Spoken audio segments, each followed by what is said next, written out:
Assalamu alaikum dostlar, men Atilla Bogra.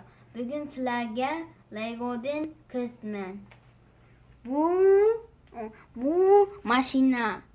Bu Amsterdam chaqpalak.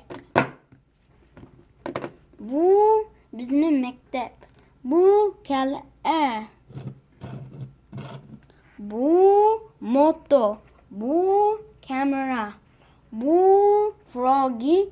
Bu Puppy. Bu Horaz. Bu çırak Munari.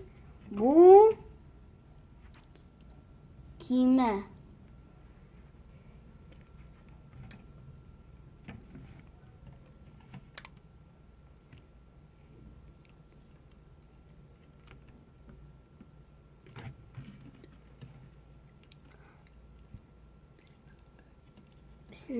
Bizning öy.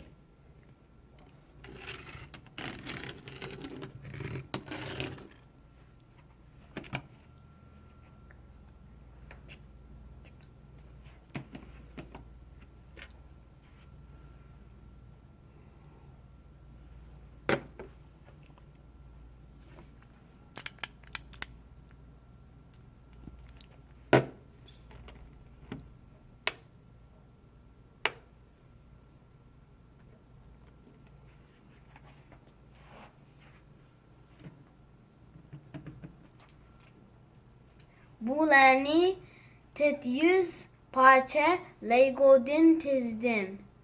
Rahmet.